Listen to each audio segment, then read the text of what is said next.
کچھ تو بہترین لکھا ہے اللہ نے، جو دل ہر بار صبر کرنے پر مجبور ہو جاتا ہے۔ کچھ تو ہے جو ایک بار آنسو بہانے پر دل مطمئن سا ہو جاتا ہے۔ اگر زندگی اندھیروں میں ہی رکھنی ہوتی تو اللہ کبھی بھی روشنیوں کے خواب نہیں دکھاتا۔ اس کی ذات پر یقین ہی کامیابی ہے، بس اس کی ذات پر بھروسہ رکھے۔ وقت مشکل ہی صحیح پر بدل جائے گا، تو پھر صبر کرو اور اس پر سے یقین نہیں اٹھنے دو۔ زخموں میں مرہم بھی وہ بہت جلد بھر دے گا۔ اللہ جانتا ہے تم کب سے جھولی پھیلائے اسے منا رہے ہو۔ اسے معلوم ہے تم مسکراہٹوں میں اپنا درد چھپا رہے ہو۔ پریشان کیوں ہوتے ہو؟ اللہ نے تمہارے لیے بہت کچھ سوچ رکھا ہے، تمہیں اپنے کن تک لانے کے لیے۔ بس وہ آزمائشوں سے گزار رہا ہے۔ دیکھنا اللہ تم تک جلد ہی ناممکن ذریعوں سے مدد بھیجنے والا ہے۔ دیکھنا جلد ہی اللہ تمہاری دعا قبول کرنے والا ہے۔ فکر نہ کرو، جلد ہی اللہ تمہارے لیے معجزے کرنے والا ہے۔ اللہ کو تم بہت پیارے ہو، بے حد محبت ہے اسے تم سے۔ یقین رکھو اللہ تمہاری رضا کا بھرم نہیں ٹوٹنے دے گا۔ اللہ یوں ہی تو نہیں دعا کے لیے آپ کی بند مٹھی کو کھول کر مانگنا سکھاتا ہے۔ اللہ اپنی مرضی کے بغیر تو کچھ بھی آپ کی رضا کا حصہ نہیں بناتا۔ کچھ تو بدلنا ہے اللہ نے، جو وہ طلب نہیں بدل رہا۔ کچھ تو ممکن ہونا ہے جو یہ دل بار بار ناممکن مانگ رہا ہے۔ گنجائش ہے اب بھی معجزوں کی، تبھی تو دعا لبوں پہ لائی گئی ہے۔ توکل رکھیں، اللہ کی چاہ ہے تبھی تو وہ آپ کی بھی چاہ بنائی گئی ہے۔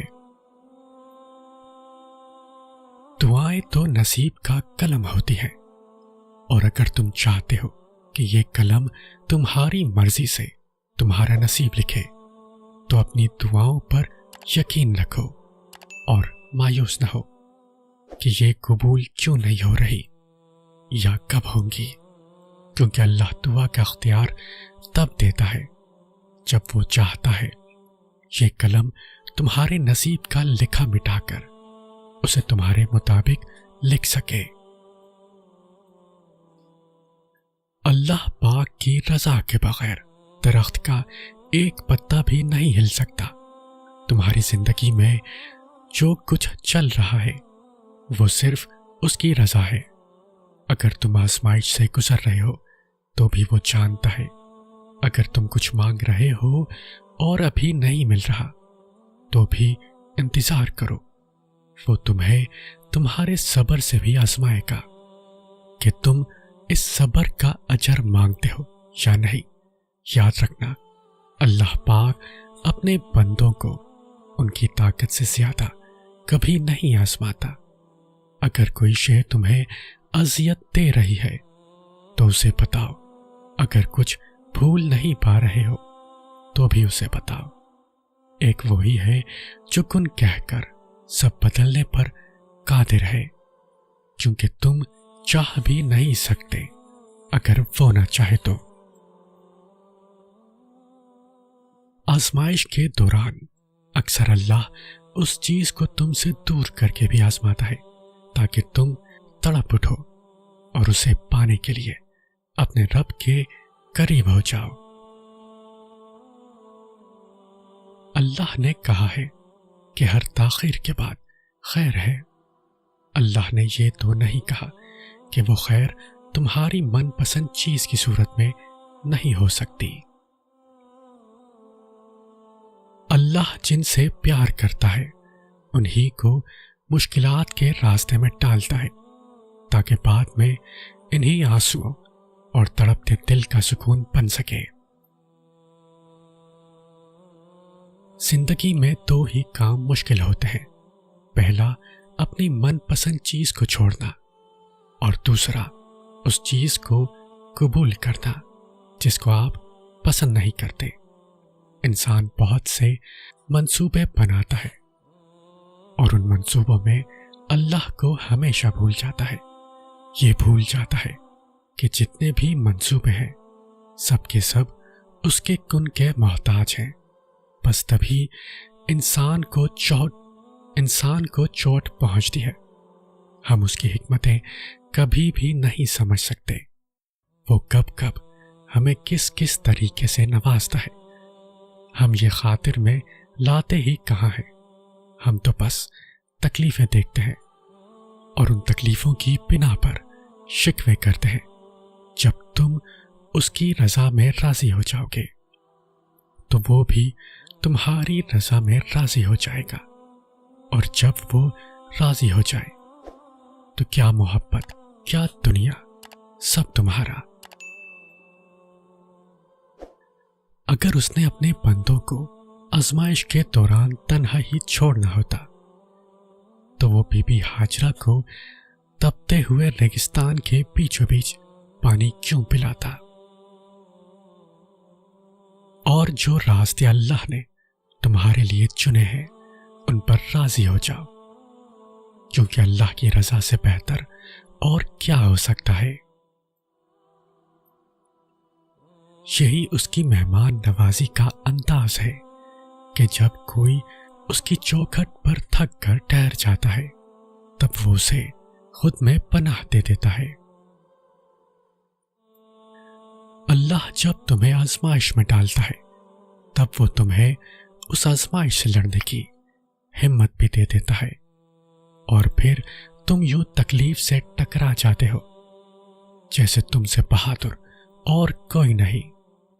پھر تم میں اتنا صبر آ جاتا ہے کہ تمہیں خود بھی خبر نہیں ہو پاتی کہ اتنا حوصلہ آخر تم میں آیا کہاں سے۔ وہ کہہ چکا ہے کہ تم چاہ بھی نہیں سکتے، جب تک اللہ نہ چاہے تو پھر مان لو کہ اس نے چاہا ہے ایسا ہونا، تبھی وہ تمہیں یہاں تک لایا ہے۔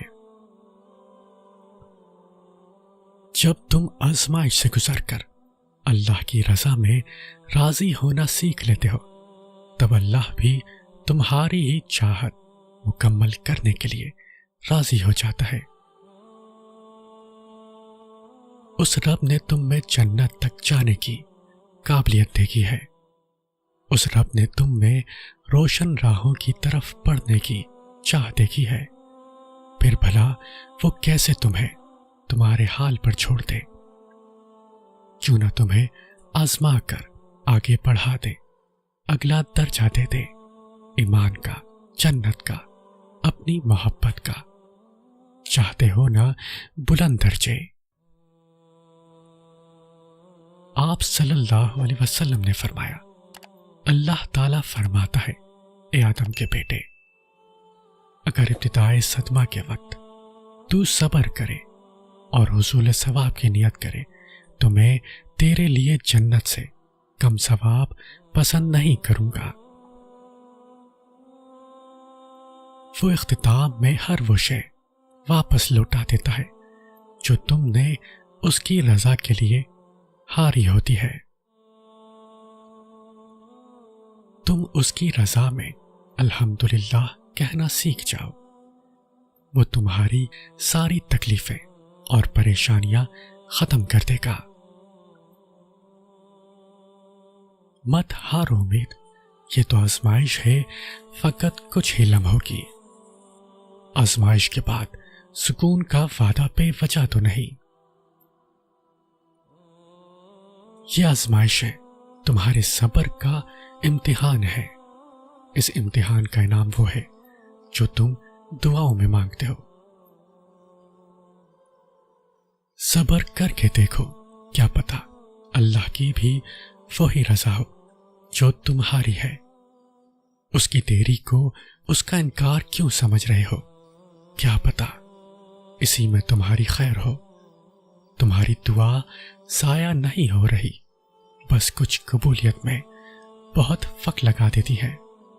اور پتہ ہے کون سی دعائیں قبولیت میں وقت لگاتی ہیں، جن کے لیے تمہارا مانگنا اس کو پسند آ جاتا ہے، جن پر وہ کن کا سوچ چکا ہوتا ہے۔ تو پھر کیوں پریشان ہوتے ہو یہ سوچ کر کہ اللہ کی قبولیت کے دروازے تمہارے لیے اب تک بند ہیں؟ اگر اللہ نے تمہارے لیے کوئی وسیلہ نہ بنانا ہوتا تو وہ تمہیں اپنے در کا پتہ بھی نہ دیتا۔ اس کی رحمت کو یہ گوارا ہی نہیں کہ کوئی اس کے در پہ آئے اور خالی ہاتھ چلا جائے۔ ابھی تک اللہ کی جانب سے کوئی جواب نہیں آیا تو مطلب دعا مانگتے رہنا ہے، کیونکہ ہو سکتا ہے اللہ بھی تمہیں وہی دینا چاہتا ہو جو تم اس سے مانگتے ہو۔ ممکن ہے جو تم دعا مانگتے ہو اللہ نے پہلے ہی تمہارے مقدر کا حصہ بنا دیا ہو، اور وہ تمہارے توکل اور صبر کو آزما رہا ہو، اور اسے تمہارا یوں بار بار مانگتے رہنا بہت پسند ہو۔ جب تم محسوس کرنے لگو کہ آخری حد تک آزمائے جا رہے ہو تو سمجھ جاؤ کہ تمہارے معاملے کا فیصلہ اور اللہ کی جانب سے مدد کا وقت یقیناً بہت قریب آ رہا ہے۔ بس تم اللہ کی جانب سے آنے والے حکم کے انتظار میں صبر کیے رہو۔ اللہ کسی بھی حال میں تمہیں در بدر نہیں ہونے دے گا۔ جن آندھی طوفانوں سے لڑ کر تم پہنچے ہو یہاں، اس صبر بھری آزمائش کے بعد کچھ نہ ہو ایسا تو ممکن ہی نہیں۔ سورہ یوسف میں مثال ہے کہ اللہ آزماتا ہے اسی چیز سے جو کہ بے حد پیاری ہے، تاکہ اس چیز کے ملنے کی طرف تمہیں اللہ سے ملوا دے۔ یہ آزمائش تمہارے صبر کا امتحان ہے۔ اس امتحان کا انعام وہ ہے جو تم دعاؤں میں مانگتے ہو۔ یقیناً وہ وقت بہت ہی قریب ہے کہ جب تمہارا رب تمہیں خوش کرنے میں کوئی کسر نہیں چھوڑے گا، بالکل ویسے ہی جیسے کہ تم نے اس کی رضا کے لیے اپنی خواہشات کو قربان کرتے ہوئے اپنے صبر سے اسے راضی کرنے میں کوئی کسر نہیں چھوڑی۔ ڈرتے کیوں ہو تم؟ اللہ ہے نا، وہ بچا لیتا ہے۔ وہ تمہیں کبھی ایسی مصیبت میں نہیں ڈالے گا جس کا سامنا نہ کر سکو۔ اگر کسی مشکل میں ڈالتا ہے تو دراصل وہ تمہیں اس کے ذریعے بہت کچھ سکھا رہا ہوتا ہے، اور یاد رکھو کہ وہ ہمیشہ تمہارے ساتھ ہے۔ خوب جانتا ہے بنا داغ کے زخم کو وہ، صبر رکھو وہ سارے زخم مرہم کر دے گا۔ کہہ دو میرے ان بندوں سے جو ہار گئے ہیں، میں کسی بھی جان کو اس کی طاقت سے زیادہ نہیں آزماتا ہوں۔ اگر اس نے اتنے صبر کے بعد بھی اپنے بندے کے لیے کوئی صلہ نہ رکھا ہوتا تو وہ زکریا علیہ السلام کو عمر کے بالکل آخری حصے میں اولاد سے کیوں نوازتا؟ کیا ہوا؟ مشکلیں بڑھ گئی ہیں۔ سنو، مشکلیں جتنی بڑھیں گی تم اللہ کے اتنے قریب ہو جاؤ گے، اور جتنے اللہ کے قریب ہو جاؤ گے مشکلیں اتنی چھوٹی ہوتی جائیں گی۔ یقین رکھو وہ غیب سے ایسی مدد بھیجے گا کہ تم مطمئن ہو جاؤ گے۔ ہو سکتا ہے کہ نصیب کے پنے پر درج ہو یہی کہ اس صبر کے بدلے من پسند شے سے نوازا جائے گا۔ کیا تمہیں اللہ کا وعدہ یاد نہیں